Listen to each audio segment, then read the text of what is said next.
Olá pessoal, estamos aqui então no Atualidades do Direito para tratar de temas ligados à ilicitude ou à antijuridicidade. Eu sou o professor Alexandre Salim e estarei aqui nesta aula de hoje analisando com você o estado de necessidade. Portanto, eu quero que você pegue o seu Código Penal e acompanhe comigo a partir do artigo 23. Artigos 23 e 24 do Código Penal. O Código Penal, no artigo 23, trata da exclusão da ilicitude, dizendo que não há crime no inciso 1, em estado de necessidade, no 2, em legítima defesa, e no inciso 3 do artigo 23, não há crime quando o agente pratica o fato em estrito cumprimento de dever legal ou no exercício regular de direito. O nosso foco hoje é o estado de necessidade, artigo 23, inciso 1. Então você já sabe qual é a natureza jurídica do estado de necessidade? Anote aí. É uma causa legal, está no Código Penal, de exclusão da ilicitude. Muito bem. Os pressupostos, os requisitos do estado de necessidade estão no artigo 24. O estado de necessidade, ele pressupõe um conflito entre dois ou mais bens jurídicos lícitos.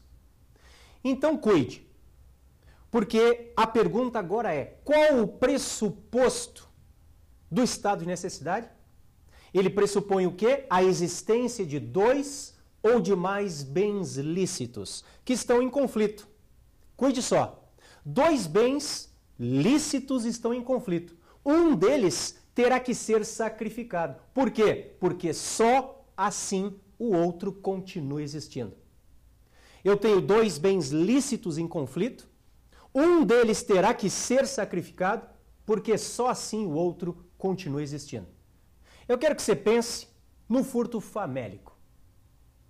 Eu estou morrendo de fome, vou ao mercado e subtraio o alimento, porque ou eu morro ou eu subtraio o alimento. Então é como se você tivesse uma balança. Nesta balança, dois pratos. Num dos pratos está a minha vida. No outro prato está o patrimônio da padaria. Um dos bens terá que ser sacrificado, porque só assim o outro continua existindo. Já veremos qual dos dois nós iremos sacrificar.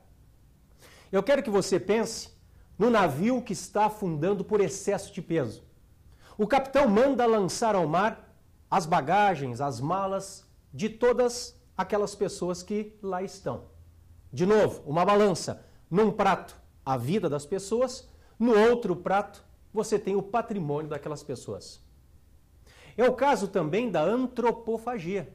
Você tem os náufragos na ilha deserta, não há qualquer perspectiva de resgate, e eles, para não morrerem, têm que se alimentar de um deles. A antropofagia, se alimentar de carne humana, vida versus vida, você tem aí de novo o estado de necessidade. Eu começo a discussão com você a respeito do elemento subjetivo. Ou seja, é necessário o elemento subjetivo para o reconhecimento da tese? Em outras palavras, eu preciso saber que eu estou agindo conforme o direito para me valer do estado de necessidade? Esta é uma discussão que vale para o estado de necessidade, mas vale também para a legítima defesa, para o estrito cumprimento de dever legal e para o exercício regular de direito. Pense comigo. O médico tem uma clínica clandestina onde ele pratica abortos criminosos. Sem saber, porque movido por ânimos lucrandi, ele salva a vida da menina. Ele está em estado de necessidade? Você tem dois vizinhos, um deles é policial, eles têm um problema de direito de vizinhança, eles têm rusgas entre eles. Um dia, o vizinho que é policial, num dia de fúria, ele pega o desafeto, algema, e leva para a delegacia de polícia onde ele trabalha. E depois, colocando o nome do vizinho no sistema, ele descobre que o vizinho ele está foragido. Só que ele não sabia disso ao conduzir o vizinho para a DP. Bom, o policial prendeu alguém que está foragido, alguém que é fugitivo da justiça. Ele está em estrito cumprimento de dever legal? Esta é a pergunta que eu faço para você. Em relação ao estado de necessidade, esta discussão acerca da obrigatoriedade ou não do requisito subjetivo para o reconhecimento da causa de exclusão da ilicitude, ela perde força. Ela perde força porque a própria lei, pessoal, no artigo 24 já exige um elemento subjetivo. Ou seja, eu só posso me valer do estado de necessidade, diz a lei, para salvar de perigo atual. Para salvar de perigo atual. Aí está o elemento subjetivo do tipo. Claro, de um tipo permissivo. É o mesmo para si ou para outrem, aquele dolo especial, como dizem os causalistas, ou elemento anímico do tipo, como dizem os finalistas, lá do furto, para si ou para outrem. Só que, claro, lá num tipo incriminador. Aqui, para salvar de perigo atual. Aqui num tipo permissivo. Então é claro que o médico que está agindo ali movido por dinheiro, no meu exemplo, ele não agiu para salvar de perigo atual a gestante. Portanto, ele não pode alegar estado de necessidade. Nas nossas outras aulas, acerca, por exemplo, de legítima defesa, eu vou trazer novamente à baila a discussão, porque ela, para a legítima defesa, ela vai interessar ainda mais, já que o artigo 25 entende-se em legítima defesa quem, usando moderadamente dos meios necessários, repele injusta agressão atual ou iminente a direito seu ou de outrem. Ele não traz elemento subjetivo. O artigo 25 traz apenas requisitos objetivos. Então, lá na legítima defesa, nós temos a discussão. Agora, aqui no estado de necessidade, não. O próprio artigo 24 diz que o agente só pode se valer do estado de necessidade para salvar de perigo atual. Ok? Então, ultrapassada esta questão relativa ao requisito subjetivo, então, se eu pergunto a você, é necessário um elemento subjetivo, anímico, ou seja, saber que eu estou agindo conforme o direito, para o reconhecimento do estado de necessidade? Você vai dizer, sim, é. Claro que é. A própria lei diz no artigo 24, para salvar de perigo atual. Vamos então começar o enfrentamento agora dos elementos objetivos do estado de necessidade. Daqueles requisitos de cunho objetivo que estão no artigo 24, parágrafo caput, parágrafo 1º e parágrafo 2º.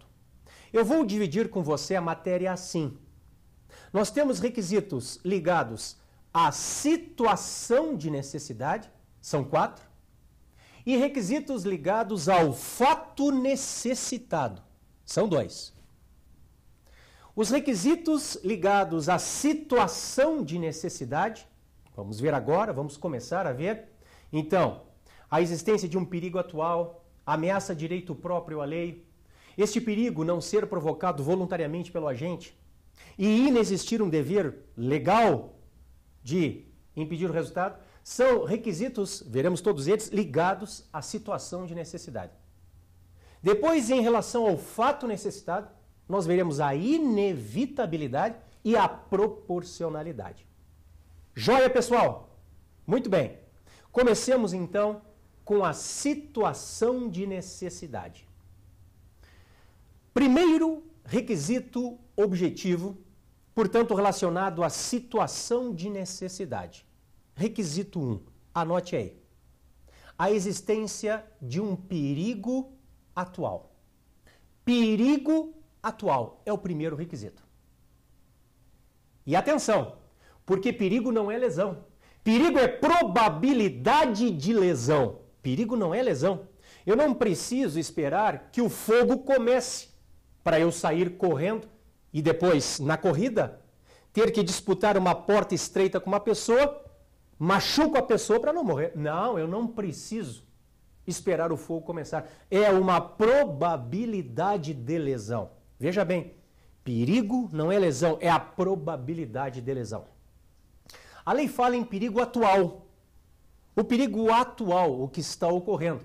Mas como nós temos uma ideia de perigo, que é a probabilidade de, é claro que, embora a lei não diga, ali está também inserido o perigo iminente. Porque a ideia de perigo, probabilidade de, está vinculada, atrelada à ideia de iminência. A lei, no entanto, fala em perigo atual. Além disso, e mais importante ainda, porque é uma das grandes diferenças entre o estado de necessidade e a legítima defesa, diz respeito à origem do perigo. Em outras palavras, pessoal, este perigo que vai dar ensejo ao estado de necessidade, ele se origina apenas do homem? Não. Esta é uma das diferenças para a legítima defesa. Na nossa aula de legítima defesa, nós vimos que a legítima defesa pressupõe uma agressão injusta, que, portanto, só pode ser originada do homem. Agora, aqui não se fala em agressão, aqui se fala em perigo. Então, cuide. Estado de necessidade está ligado a perigo. Legítima defesa está ligada à agressão injusta. Estado de necessidade está ligado a perigo. Legítima defesa está ligada à agressão injusta. Este perigo no estado de necessidade pode se originar, 1, de ato humano. 2, de força da natureza. Ou 3, do ataque de seres irracionais. Muita atenção em relação a isto.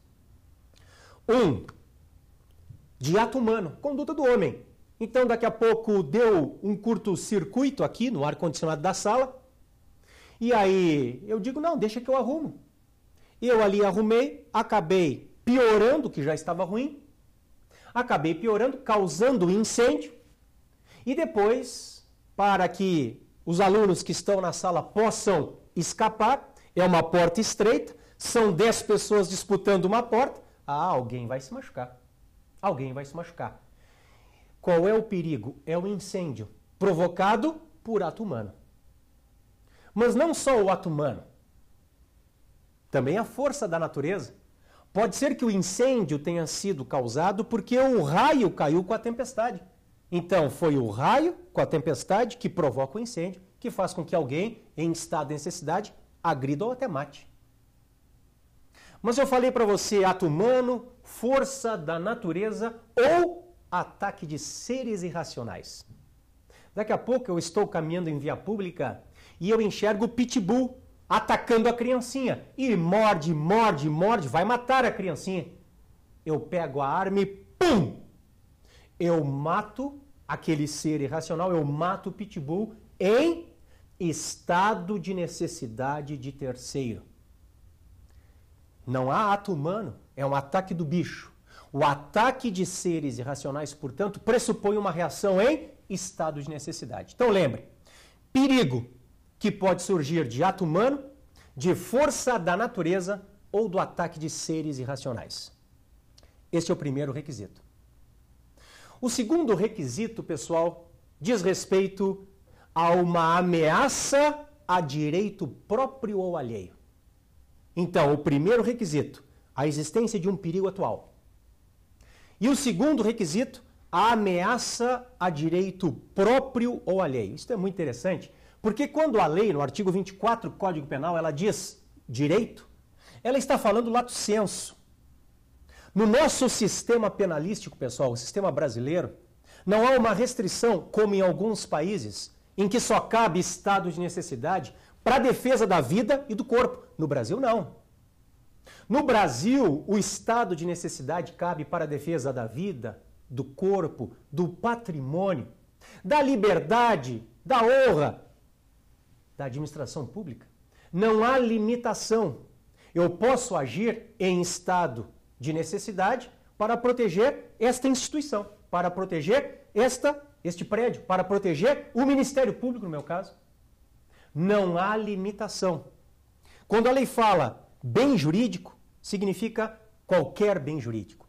Quando ela fala em direito, significa todos os bens jurídicos podem ser protegidos em estado de necessidade. A lei fala ameaça direito próprio ou alheio. Se a lei está falando ameaça direito próprio ou alheio, é claro que cabe estado de necessidade próprio para a defesa de bem próprio ou estado de necessidade terceiro para a defesa de bem alheio. Então, o que nós vimos neste primeiro bloco? No primeiro bloco, nós vimos que há necessidade de um requisito subjetivo para eu agir em estado de necessidade. Eu tenho que fazê-lo com o fim para salvar alguém de perigo ou a mim próprio. E nós vimos os dois primeiros requisitos objetivos ligados à situação de necessidade: existência de perigo atual e ameaça a direito próprio ou alheio.